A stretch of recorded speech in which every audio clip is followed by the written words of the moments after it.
A'udzubillahiminasyaitonirrajim. Bismillahirrahmanirrahim. Alhamdulillahirabbil wassalatu wassalamu ala asyrafil anbiya'i wal mursalin wa ala alihi wa sahbihi ajma'in. Alhamdulillah, bersyukur pada Allah Subhanahu wa taala. Pagi ini kita dapat bersama-sama lagi dalam sesi tafsir ringkas daripada setiap muka surat Al-Quran. Alhamdulillah. Selamat datang ke Darussalam Center. Alhamdulillah, kita telah sampai ke muka surat pada hari ini 412. Alhamdulillah, iaitu pada surah Luqman, muka surat yang kedua, pada juz yang ke-21 insya-Allah. Jadi pada hari ini kita, sebagaimana kita sebutkan semalam, kita sebutkan pada sesi sebelum daripada ni, sesi muka surat yang ke-411, iaitu surah Luqman. Ini adalah surah yang sebagaimana namanya Luqman, dianya adalah menceritakan ataupun mengumpulkan tentang apa yang dikatakan sebagai wasiat kepada anak-anak, wasiat kepada bagaimanakah mentarbiah anak-anak, mentarbiah orang yang berada di bawah kita, dan apakah perkara-perkara yang perlu difokuskan. Jadi sebagaimana kita akan jumpalah di dalam surah ini, bahawa ianya diberitahukan oleh Allah Subhanahu wa taala sebagaimana yang dikatakan oleh Luqman kepada anaknya dalam wasiatnya kepada anaknya. Jadi insya-Allah kita akan bersama-sama dalam muka surat 412 pada pagi ini. A'udzubillahi minasyaitonirrajim. Bismillahirrahmanirrahim. Wa laqad atayna Luqmanal hikmata an yashkur lillah wa man yashkur fa innama yashkuru li nafsihi wa man kafara fa innallaha ghaniyyun hamid. Sadaqallahul azim. Ayat pertama daripada muka surat yang akan kita baca, muka surat 412 pada kali ini. InsyaAllah kepada sesiapa yang berkelapangan, siapa yang mudah, dia boleh buka Quran pada pagi ini untuk kita sama-sama mengikuti insyaAllah setiap daripada huruf-huruf, setiap daripada ayat yang akan kita baca. Yang pertama sekali ialah pada pagi ini kita diberi tahu oleh Allah Subhanahu wa taala bahawa Allah Taala ni dia telah memberikan hikmah kepada Luqman. Jadi siapa Luqman ni? Terdapat khilaf di kalangan ulama. Ada yang mengatakan Luqman ni adalah seorang nabi, ada yang mengatakan dia ni hanyalah seorang soleh, seorang hamba yang soleh, hamba Allah Subhanahu wa taala yang soleh. Tapi menurut pendapat Ibn Abbas, dan ini dikatakan itulah pendapat yang kuat mengikut ahli tafsir, iaitu dianya Luqman ni adalah salah seorang daripada orang soleh saja, bukan seorang nabi, dan dia ni adalah seorang hamba. Itu yang kita katakan hebat. Allah Subhanahu wa taala ni boleh memilih siapa saja di kalangan manusia-manusia ni untuk diberikan hikmah, untuk diberikan even kalau diberikan wahyu pun daripada nabi-nabi pun, Allah Subhanahu wa taala akan pilih seorang yang terbaik daripada kalangan manusia daripada kaum tersebut. Jadi dia ni yang pertamanya dia adalah seorang hamba, yang keduanya dia seorang Habasyah, daripada Habasyah. Itu menurut pendapat Ibn Abbas. Dan yang ketiganya dia adalah seorang tukang kayu. Maknanya ialah seorang yang simple, tukang kayu, hamba, dan kemudian dia hanyalah seorang yang daripada berkulit hitam lah, kita katakan berkulit daripada Afrika kan. Jadi maknanya kalau ikut pandangan sekarang ni, kalau Afrika ni macam adalah satu warna kulit, orang melihat kepada warna kulit. Kalau orang Eropah lain, kalau orang daripada sini lain dan sebagainya kan. Jadi Allah Subhanahu wa taala nak ceritakan bahawa tidak ada kelebihan di sini. Manusia ni kan, tak kira dia ni warna kulit apa pun, kita sepatutnya tidak menjadikan pandangan warna kulit ini menjadi, tapi orang barat kan, orang-orang telah seolah-olahnya telah membrainwash kita lah kan, menyebabkan kita merasai bahawa kalau orang ni kulit warna ni maka dia macam ni, kulit warna ni macam ni. Itulah yang berlaku di Amerika kan, di mana mereka telah mendiskriminasikan orang-orang ni, manusia ni berdasarkan kepada warna kulit. Jadi Luqman ini, dia ni adalah seorang daripada Habasyah, seorang tukang kayu, dan dia ni seorang hamba. Dan dia telah diberikan oleh Allah Subhanahu wa taala, dipilih oleh Allah untuk diberikan dengan hikmah. Hikmah ni apa? Hikmah ni banyak pendapat-pendapat ulama lah mengatakan apa yang dimaksudkan dengan hikmah. Jadi antaranya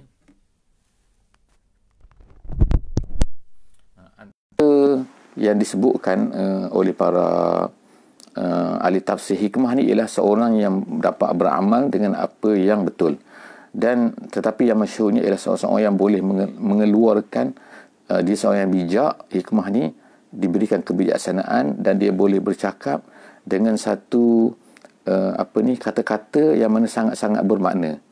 Sebagai contohnya, antaranya benda Luqman ini diberikan oleh Allah Subhanahu Wa Taala, iaitu ketika tuannya telah meminta kepada Luqman ini supaya menyembelih binatang, dan kemudian tuannya berkata kepadanya, bawakan kepada aku daripada bahagian-bahagian binatang yang paling teruk, yang paling buruk.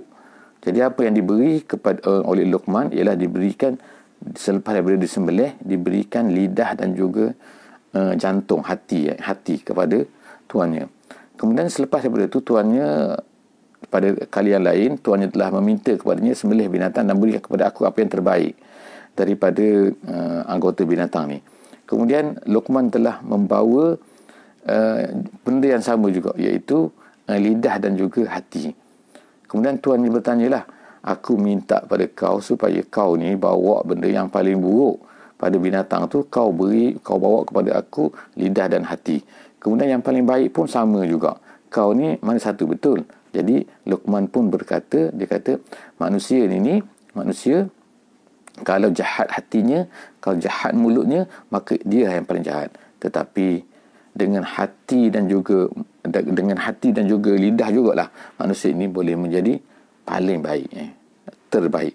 Jadi itulah yang dikatakan sebagai hikmah, di antara hikmah. Dan sesungguhnya kalau kita nak cek kan, banyaklah hikmah-hikmah yang ada pada Luqman ini. Jadi kita sama-sama insya-Allah melihat kepada apakah nasihat Luqman kepada anaknya. Walaqad ataina Luqmanal hikmata anishkur lillah. Jadi anishkur lillah kat sini dia kata la mafhuma lahu. Sini kan anishkur, minta maaf bukan, dia mengatakan ini adalah sebab kenapa Allah Subhanahu Wa Taala ini meminta kepada Luqman ini supaya bersyukur, iaitu supaya bersyukur kenapa? Kerana dia telah diberikan hikmah. Jadi Allah Subhanahu Wa Taala ni memberikan kepada kita, kadang-kadang Allah Taala tak berikan hikmah pada kita, tapi Allah Taala memberikan satu benda yang lain kepada kita.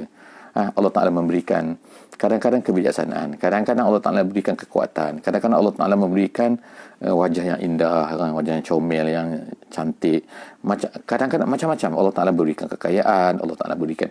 Jadi nikmat yang Allah Taala berikan kepada kita ni sepatutnya ialah untuk apa?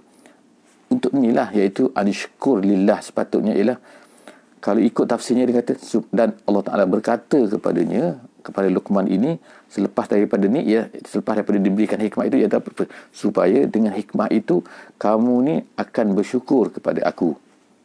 Jadi begitulah sebenarnya Allah Taala nak beritahu kepada kita bahawa apa-apa yang Allah Taala beri kepada kita, walaupun kita kata alah sikit je, alah aku bukan kaya pun, dia orang kaya lagi. Tidak kan, semua benda ni, semua nikmat ni adalah patutnya disyukuri, bukan sepatutnya direndahi. Apalah bukan. Kemudian wa man yashkur fa innama yashkuru li nafsihi. Allah Taala kata siapa yang bersyukur ini sebenarnya dia bersyukur kepada Allah, untuk dirinya sendiri. Kenapa? Faedah daripada syukur itu, dia akan dapat pahala, dia yang dapat, bukan Allah Taala yang dapat. Dan begitu jugalah wa man kafara fa innallaha ghaniyyun hamid. Kalau dia kufur, kita kata kufur nikmat ke kufur apa pun, kalau orang kufur, orang jahat semua pun atas dunia ini, apa efeknya pada Allah? Tidak ada efek apa-apa pada Allah kan. Yang efeknya ialah kepada orang yang tidak bersyukur tu, orang yang kufur tu. Jadi ertinya kat sini kan, kita tidak dapat memberi efek-efek pada Allah. Apa yang kita buat, kebaikan kita ke kejahatan kita, semua itulah kembali kita yang kena, kita yang bertanggungjawab terhadap apa yang kita buat tu kan. Bukannya kita ni dapat rasa macam biarlah aku nak balas dendam pada Allah pula bila Allah Ta'ala. Jadi itu adalah satu benda yang sangat-sangat tidak betul kan. Subhanallah. Kemudian ayat yang ke-13, iz qala luqmana libnihi wa huwa ya'izuhu ya bunayya la tusyrik billah. Jadi Allah Ta'ala mulakan penceritaan tentang apakah dia konten yang disebutkan dalam nasihat dia. Jadi juga apa yang patut kita belajar kat sini ialah senarai perkara-perkara checklist apakah benda-benda ni telah kita wasiatkan kepada anak-anak kita. Jadi yang pertama sekali, yang paling penting sekali ialah jangan syirik kepada Allah. Jadi dikatakan anak dia ni dia panggil kat sini kan, Luqman memanggil anaknya dengan ya bunayya. Maknanya daripada perkataan ibnun jugalah, ibnun anakku, dan juga bunayya ni ialah ungkapan kasih sayang wahai anak kesayanganku, gitulah kan jadi samalah kan, kalau kita ayah kan kita panggil abi, tapi kalau sayang lagi dipanggil abuya kan. Jadi itulah lahirnya abuya tu kan, abuya ayah kesayanganku. Jadi ini bunayya, anak kesayanganku. Jadi anak ini dikatakan bernama Saron. Jadi ada yang mengatakan bahawa anaknya ni bernama Manan. Ada yang kata Saron, ada yang kata Manan. Tapi apa sajalah kan nama dia kan, itu tak penting sangat kan. Itu kata-kata ulama lah menyebutkan tentang benda tu. Tapi dia nak katanya ialah perkara pertama yang perlu kita ingatkan kepada anaknya. Dikatakan anak ada dua pendapat lah mengenai anak Luqman ini.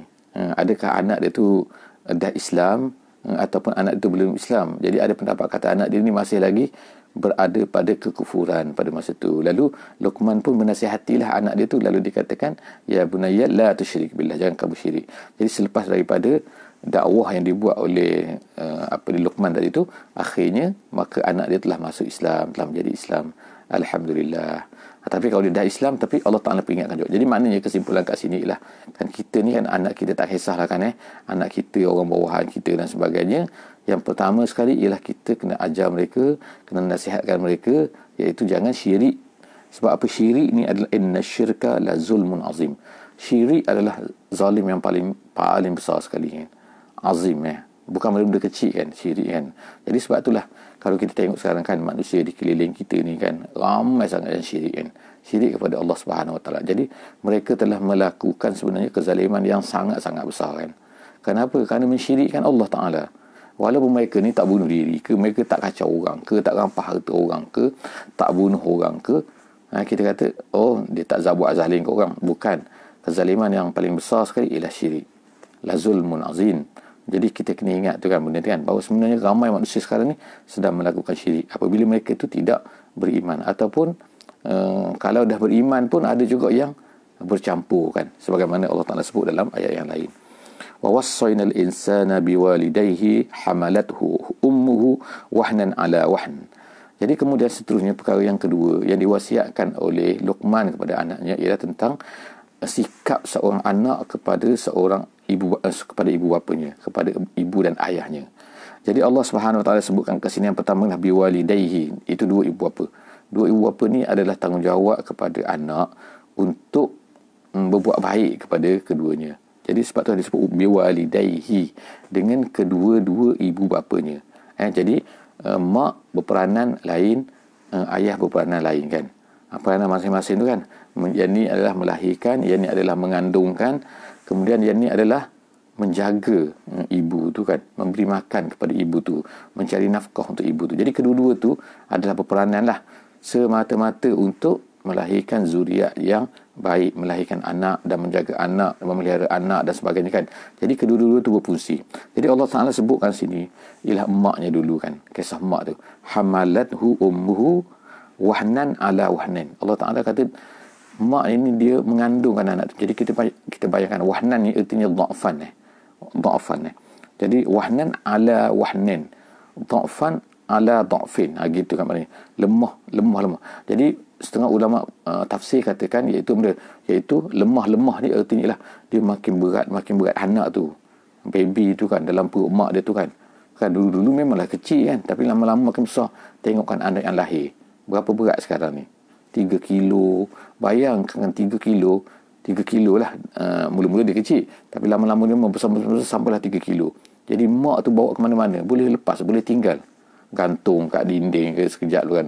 Anak dia tu kan mana boleh kan, memang duduk dalam rahim dia ke mana-mana. Dia pergi kerja, bayangkan dia pergi kerja lagi, naik train lagi yang kita tengok kan dengan mengandungnya, dengan bawa beg lagi kan, bawa anak dia 3 kilo dalam tu. Cuba kita bayangkan orang lelaki kan, orang lelaki yang tak mengandung ni kan, ataupun orang yang tak mengandung lah, ambil barang 3 kilo, kita letak kata 2 kilo lah, letak pada perut tu kan, ke mana-mana saja bawa. Nak tidur pun bawa, nak mandi pun bawa, nak pergi kerja pun bawa, nak pergi ke jemur kain pun bawa.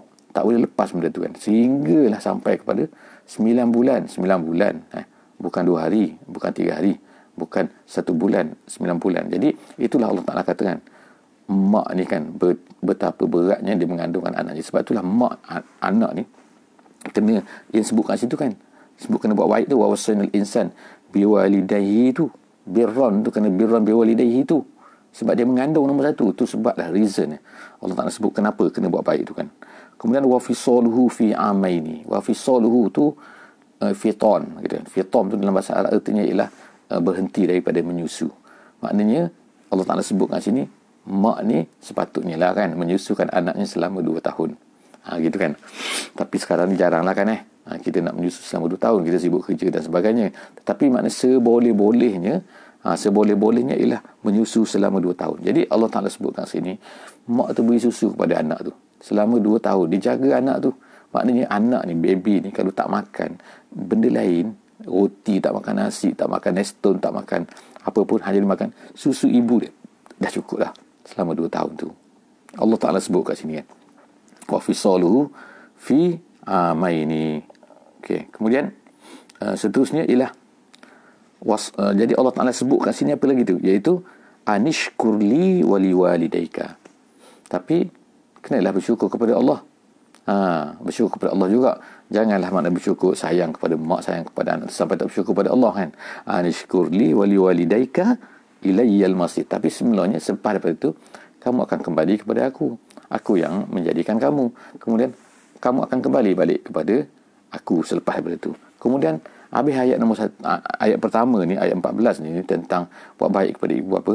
Ayat seterusnya pula tu sikap sebagai kalaulah anak ini menghadapi suruhan-suruhan yang tak elok daripada ibu bapa. Jadi yang disebutkan kat sini ialah Allah Ta'ala sebutkan macam mana sepatutnya sikaplah seorang anak ni kan, bila berdepan dengan mak ataupun ayah, yang mana mak dan juga ayah ni menyuruh dengan satu benda yang tak elok. Yang paling teruk sekali yang tak elok ialah syirik lah ni. Syirik. Tapi termasuk dalam ni ialah perkara-perkara yang bukan syirik jugalah, tapi perkara-perkara yang confirm, yang haram secara qat'i. Maknanya haram secara qat'i saya sebutkan, bukan yang haram yang ada khilaf ulama. Kalau perkara tu ada khilaf ulama, di kalangan ulama masih ada perbezaan pendapat kan, ada yang mengata boleh dan tak boleh, maka pada ketika itu mesti ikut dengar cakap mak bapak ni kan. Jadi maknanya nak menunjukkan Allah Ta'ala suruh kita ni buat baik juga kepada ibu bapa ni, walaupun dia ni katakan tidak Islam ke, ataupun dia ni Islam tapi dia menyuruh kepada benda-benda yang tak elok. Jadi Allah Ta'ala sebutkan sini, wa in jahadaka ala an tusyrika bi ma laysa laka bihi ilmun fala tuti'huma. Allah Ta'ala kata, kalaulah dia berusaha keras, maknanya wa in jahadaka, jahadah tu daripada jihad lah kan. Jihad tu artinya ialah bekerja keras, berusaha sungguh-sungguh, nak juga ya kan, nak juga apa, ala an tusyrika bi, supaya kamu ni nak syirik, mesti kena syirik. Syirik tu ialah kemelampauan lah, maknanya kena ekstrim lah, benda yang paling ekstrim sekali dalam kejahatan ni. Jadi tiba-tiba dia nak suruh kamu, jadi adakah kita kena ikut? Tak boleh. Jadi la ta'ata li makhluqin fi ma'siyatil khaliq. Tidak boleh kita ni bermaksiat, kita melakukan maksiat kepada Allah Subhanahu Wa Taala. Maksiat kepada Allah, ingatlah saya sebut tadi kan, iaitu perkara yang memang sepakat ulama kata tak boleh. Of course lah, yang pertama sekali syirik lah. Syirik ni memang sepakat ulama kata tak boleh. Tak ada ulama yang kata boleh. Jadi kalau misalnya kata contoh lagi, suruh buka aurat, tak boleh juga lah, sebab bukan aurat ni sepakat ulama kata tak boleh. Dia kata jangan semayang, tak boleh lah. Dia suruh makan babi, tak boleh lah kan. Tapi kalau benda-benda lain, benda-benda yang memang ada khilaf ulama, maka perkara-perkara tu memang ulama kata kena dengar cakap mak bapak. Sebab apa? Dengar cakap mak bapak ni adalah benda yang memang sepakat ulama kata kena ikut kan, kena buat baik kepada ibu bapa ni. Memang sepakat ulama kata memang kena buat baik, mesti buat baik kepada ibu bapa. Jadi kalau ada benda-benda tu yang berbeza pendapat ulama, disuruh kita buat benda tu, jadi inilah kita kontradik lah. Bila kontradik di antara dua perkara, di antara benda sepakat ulama dengan benda yang tidak sepakat ulama. Jadi kita kena dahulukan perkara-perkara yang sepakat ulama kata benda itu boleh ataupun tidak boleh lah kan. Kemudian jadi seterusnya ialah, tapi oleh kerana itu, kemudian Allah Ta'ala sebut situ, ma laisa laka bihi ilmun. Satu benda yang kamu tidak ada ilmu padanya, kalau ikutlah terjemahannya. Tapi kat sini, di sini disebutkan, ulama-ulama sebutkan, bukan bermaksud begitu, tetapi dia hanyalah untuk, dia kata dalam bahasa Arabnya, dia kata libayanil waqi'. Libayanil waqi' ni ialah satu benda yang memang orang tahu semua. Satu benda iaitu kamu, mak bapak nak suruh kita ni syirik kepada Allah Ta'ala, sedangkan ialah benda syirik ini memang semua orang tahu bahawa dia adalah salah. Memang semua orang tahu, makna semua orang tahu tu maksudnya ialah dari segi realiti ni memang salah benda tu kan. Gitu. Itulah maksud dia. Itu secara realiti ni dipanggil libayanil waqi'. Jadi kalau mak bapak kita suruh kita buat benda tu, kita tak boleh ikut. Tetapi dalam masa yang sama Allah Ta'ala kata wasahibuhuma fala tuti'huma, jangan kamu ikut dia, jangan kamu patuh kepada keduanya. Tapi dalam masa yang sama wasahibuhuma fid dunya ma'rufa, dalam benda-benda dunia lain. Maknanya tak bolehlah kita lari daripada dia, tak bolehlah kita berpisah daripada dia, kita tak bolehlah, kena ziarah juga dia, kena buat-buat juga. Ni kalau ibu bapa menyuruh kita, ataupun ibu bapa tu sendiri ada tidak Islam dan dia menyuruh kita pada tak Islam pun, jadi kita tak boleh nak memutuskan hubungan dengan ibu bapa tersebut. Jadi kemudian wattabi' sabila man anaba ilayya. Maknanya kamu tak boleh ikutlah cakap dia, tapi kalau mestilah kamu ni dengar ataupun bersama-sama dengan jalan orang-orang yang kembali kepada Allah Subhanahu Wa Taala. Jadi maknanya kalau tidak beriman tu, orang tu tak kembali kepada Allah. Jadi bila orang tu beriman, dia kembali semula kepada benda yang baik. Sebab itulah kita panggil revert, iaitu bukan convert. Setengah-setengah orang dia tak suka guna perkataan convert. Convert ni macam menukar saja, tapi revert ni maknanya kembali kepada fitrah, maknanya kan. Sebab asalnya manusia itu adalah kullu mauludin yuladu alal fitrah. Semua manusia itu, semua baby itu, semua anak damik itu, semua budak-budak kecil itu dilahirkan di atas fitrah. Jadi mak bapak dia lah yang telah merosakkan dia ke, kita kata kalau rosak lah, kalau baik-baik lah kan. Ayat Nabi kata yuhawidanihi yunassiranihi yumajjisanihi, yang menjadikan dia itu majusi, menjadikan itu jadi mak bapak. Jadi kat sinilah maknanya Allah SWT, kita nak ambil kan, itulah fitrah tu. Jadi sebab itulah kalau orang tu tidak beriman, sebenarnya dia telah lari daripada benda yang asal.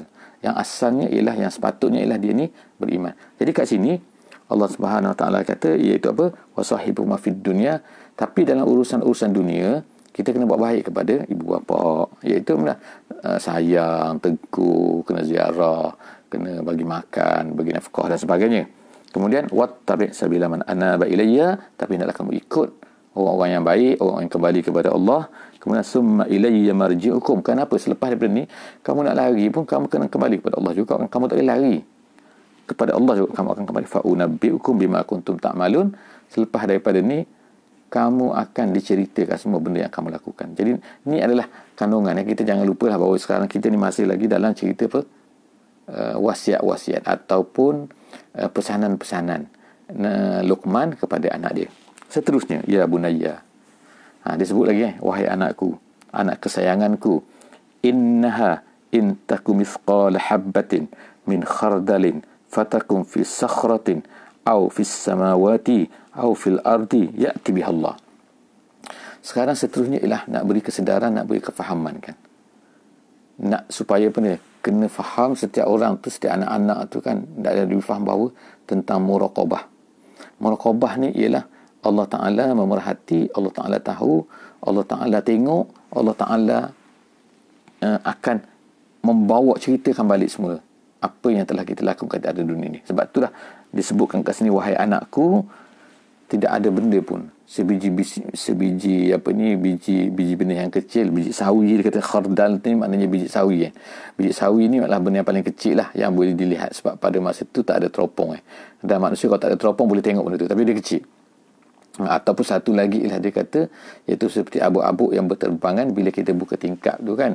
Bila ada abuk kan, kita nampak kecil-kecil dia terbang tu kan. Itu. Jadi khardal ni nak ceritanya ialah benda paling kecil. Kalau sekarang ni atom dan sebagainya lah kan. Maknanya kat sini, kalau ada benda yang paling kecil sekalipun, kebaikan dan juga keburukan. Kebaikan dan keburukan ni bukan benda kecil tu. Tapi kebaikan dan keburukan jika dilakukan oleh kita semua, Allah Ta'ala akan melihatnya. Dia duduk dalam batu ke, dia duduk di langit mana ke, dia duduk dalam bukit mana ke, kan, di dalam angkasa mana pun, Allah Ta'ala kata apa? Ya'ti bihallah. Allah Ta'ala akan bawa datang juga. Maknanya kita tak boleh sembunyi daripada Allah Ta'ala. Nak masuk kat mana? Kita nak buat jahat di mana? Tak ada tempat yang boleh kita lari daripada Allah Ta'ala. Itulah benda yang nak kena tanamkan dalam jiwa anak-anak, dalam jiwa orang-orang yang berada dalam tarbiyah lah, khususnya kan orang-orang yang bersama-sama kan dalam nak bertukar, nak berubah kan daripada ni, ialah antara benda ni lah nak ditanamkan dengan perasaan tersebut. Perasaan apa? Perasaan bahawa Allah Ta'ala ni sentiasa melihat kita dan kita tak boleh lari daripada Allah walaupun kita duduk dalam batu mana pun. Kemudian Allah Ta'ala kata innallaha latifun khabir. Latif ni benda-benda tahu, tapi benda-benda yang kecil pun dia tahu. Maknanya latif benda-benda halus, latif. Kerana khabir, Allah Ta'ala dalam jalan lain disebutlah khabir, maknanya Allah Ta'ala tahu di mana benda tu berlaku, di mana benda tu diletakkan, benda tu dibuat di mana. Allah Ta'ala khabir, dia tahu. Maknanya sekecil mana pun dia tahu, dan di mana pun dia tahu. Khabir dan juga latif. Seterusnya ayat yang ke-17, ya bunayya aqimis solah. Kemudian selepas daripada benda-benda akidah semua tu kan, menjaga akidah kan, tak boleh lari daripada akidah walaupun dipaksa oleh ibu bapa dan sebagainya. Berkaitan dengan akidah tu, kemudian perasaan, diwasiatkan dengan perasaan, dinasihatkan dengan perasaan, iaitu perasaan sentiasa Allah melihat kita. Lepas tu pergilah kepada benda-benda perbuatan pula, iaitu kita hendaklah sembahyang. Jadi wa aqimis solah. Jadi inilah dikatakan bahawa sembahyang ni sebenarnya ada dalam semua ajaran nabi-nabi. Nabi-nabi mana pun datang mesti dia akan ajar, iaitu kita ni, dan itulah sifat manusia kan.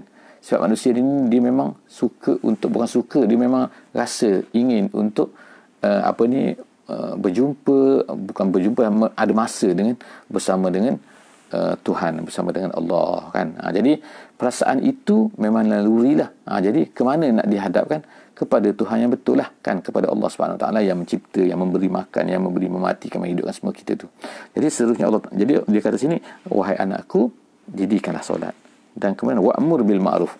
Dan yang keduanya untuk orang lain. Kita tengok kan, solat ni adalah untuk diri kita sendiri dengan Allah Subhanahu Wa Taala, tapi selepas daripada itu cukup tak? Tak cukup. Kita tu dengan orang lain. Sebab kita setiap hari ni kita berdepan dengan orang lain kan. Kita bukan hidup seorang-seorang diri. Itu orang duduk dalam gua bertapa kan. Kita kebanyakan manusia kan, 99% manusia ni ialah berjumpa dengan orang.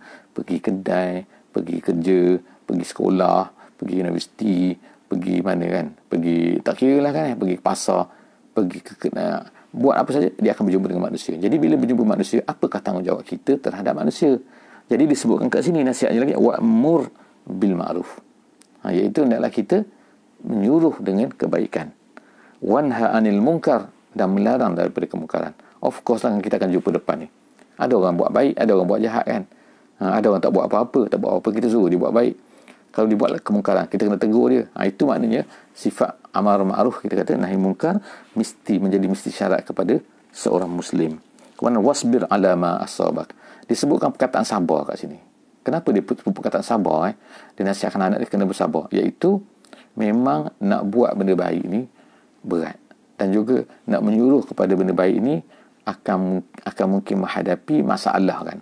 Masalah apa tu? Orang kan kata, orang kan pukul, orang kan marah kan, orang ada orang tak suka. Begitu juga melarang kemungkaran. Akan ada orang tak suka kan, akan ada orang marah, dan begitulah kan. Jadi kamu akan menghadapi masalah dalam hidup kamu, tapi oleh kerana benda ni adalah mesti dibuat, jadi kenalah kamu sabar. Sebab itulah sabar untuk menyeru kepada kebaikan. Sebagaimana surah Wal Asri kan, wal asr innal insana lafi khusr illa allazina amanu wa amilus solihat wa tawasaw bil haqqi wa tawasaw bis sabr. Maknanya berwasiat dengan dengan al-haq, dengan kebenaran itu memerlukan kepada satu lagi, iaitu apa? Kena berwasiat juga dengan kesabaran. Sebab apa? Mesti akan menghadapi kesukaran, dan kita terpaksa bersabar untuk buat benda-benda ni. Sabar untuk semayang kan kat sini, sabar untuk amar ma'ruf, sabar untuk nahi munkar. Kemudian inna zalika min azmil umur. Itu adalah benda daripada umur tu benda-benda besar mana. Azmi tu benda-benda besar lah. Umur tu perkara-perkara. Maknanya masuk dalam perkara-perkara yang besar. Bukan benda-benda kecil ni. Isu apa ni? Isu kena sabar ni, isu amar ma'ruf nahi munkar dan juga solat ni. Seterusnya, 2 ayat yang terakhir ialah tentang nasihat lagi tentang adab adab dan juga akhlak lah kan. Yang tadi kita tengok kan, iaitu tentang akidah, wasiat tentang akidah, nasihat tentang akidah. Kemudian letakkan perasaan kita dengan Allah Ta'ala, iaitu melihat, muraqabah. Dan kemudian seterusnya ialah tentang solat, tentang amar ma'ruf nahi munkar, kena bersabar. Dan sekarang ni adab kita dalam masyarakat pula. Adabnya yang disebutkan oleh Allah Subhanahu Wa Taala dalam surah Luqman ni, di atas lisan, iaitu apa ya? Lisan ni maknanya lidah kan. Lidah kita menceritakan tentang Luqman ni. Allah Taala kata, wala tusa'ir khaddaka linnas. Sa'run ni ialah asalnya satu penyakit unta, yang terkena pada unta tu, maka leher dia tu jadi bengkok, jadi macam tu, ataupun jadi macam tu, maknanya kan. Jadi itu adalah kiasan, kata kinayah kan, kepada orang yang takabur. Orang takabur merasa orang lain tu rendah, orang lain tak ada apa kan. Jadi perasaan tu dilarang. Jadi Luqman wasiatkan kepada anak dia, ingatkan anak dia, nasihatkan anak dia, iaitu apa? Jangan takabur dengan manusia. Wala tusa'ir khaddaka linnas. Jangan kamu palingkan, bukan paling itu jangan sombonglah dengan manusia. Wala tamshi fil ardi maraha. Kemudian jangan berjalan di atas muka bumi ini maraha. Maraha ni bongkak, takabur lah kan. Maknanya orang tahu semua kan. Berjalan bukan gaya, kadang-kadang gaya tu memang sebab style orang tu kan, tapi maknanya dia tu sendiri takabur. Jadi jangan takabur, jangan innallaha la yuhibbu kulla mukhtalin fakhur. Itulah disebutkan illah kat situ kan, iaitu Allah Ta'ala tak suka kepada orang-orang yang mukhtal. Fakhur ni ialah takabur lah, kita kata orang yang ego, takabur dan sebagainya kan. Kemudian itu berjalan, kemudian cara pula berjalan selepas tu pun ayat tu kan, waqsid. Yang saya nak sebutkan sikit yang lupa tadi nak sebut ialah wala tusa'ir tu ada bacaan dia wala tusa'ir gitu. Wala tusa'ir, sa' tu ada alif, ain tu bawah, jadi wala tusa'ir. Jadi bacaan kita ialah wala tusa'ir gitu. Ada bacaan wala tusa'ir. Ayat yang terakhir pada hari ini, ayat yang ke-19 ialah Allah Ta'ala kata waqsid fi masyrika, bersederhana. Qasada ni ialah bersederhana. Iktisad tu ekonomi, kalau bahasa Arab iktisad. Jadi waqsid tu ialah bersederhanalah kamu di dalam masa cara berjalan kamu. Maksudnya ialah apa? Iaitu jangan terlalu cepat, jangan terlalu lambat. Gitulah kata ulama yang masyhurnya. Jadi makna sini ialah berjalan dengan sederhana. Kemudian tu waghdud min sautik. Waghdud maknanya rendahkanlah suara kamu. Jangan bertempik-tempik lah kalau tak perlu. Gitu kan. Tapi kalau perlu tu cerita lain. Ni kita kalau tak perlu. Kalau tak perlu, ada orang nak jatuh, nak lemas kan, katakan nak lemas air kan, ataupun baby tu tengah ada cerita kan, baby tu nak jatuh kan dalam sungai, mak dia sibuk duduk bersembang. Jadi kalau kita tengok macam tu, manalah orang dengar kan, mak dia mana dengar, kena bertempik lah. Jadi nak ceritanya kadang-kadang kena bertempik kan, kena suara kuat. Tapi ini cerita dalam keadaan biasa. Apa cakap berapa ni lebih suara daripada yang diperlukan. Waghdud min sautik. Kemudian jadi kena rendahkan suara. Inna ankarul aswati la sautul hamir. Jadi Allah kata, dia sebutkan kepada anak dia katakan kenapa kan? Kerana angkara ni akbah. Dalam tafsiran kata akbah ni maknanya yang paling buruk. Memang dia kata suara yang paling buruk ialah suara keldai. Bagi siapa-siapa yang pernah dengar suara kedai tahu lah kan. Suara dia kuat, satu kampung dengar. Kuat dan juga huduh. Huduh ni maknanya teruk lah, kita dengar pun macam kalau penyanyi kan sedap nyanyi kan. Ini suara tak sedap. Suara tak sedap, kuat pula tu kan. Jadi Allah Ta'ala bukan mahu kedai tak salah. Kedai tak berdosa. Dia kedai kan. Tapi manusia lah kan yang salah ni kan. Jadi untuk menjaga adab lah kan. Sebab apa? Kalau manusia dengan sifat macam tu, suara macam keldai tu, maka orang akan benci kan, orang akan tak suka. Jadi itu adalah nasihat, kita bagikan nasihat ni kepada 3 bentuk lah kan. Yang pertama ialah akidah dan juga perasaan. Yang kedua adalah dalam kehidupan kita bersama dengan orang lain. Dan yang ketiga ialah adab bila bersama-sama dengan orang lain. Setakat itu saja. InsyaAllah pada hari ini berjumpa lagi. Apa yang baik itu daripada Allah Subhanahu Wa Taala, apa yang kurang itu daripada saya. Aku qouli hadza wa astaghfirullahal azim li wa lakum. Wassalamualaikum warahmatullahi wabarakatuh. Subhanakallahumma wa bihamdik nashhadu an la ilaha illa anta nastaghfiruka wa natubu ilaik. Bismillahirrahmanirrahim. Wal 'asri innal insana lafi khusr illa allazina amanu wa 'amilus solihat wa tawasaw bil haqqi wa tawasaw bis sabr. So untuk peringatan tolong saya bawakanlah, insya-Allah tolong share dengan kawan-kawan. Sesi kita ni free tak perlu bayar apa-apa kan. Insya-Allah akan share untuk meramaikan orang untuk mendapat manfaat daripada sesi kita pada setiap kali ini. Wallahu a'lam bissawab.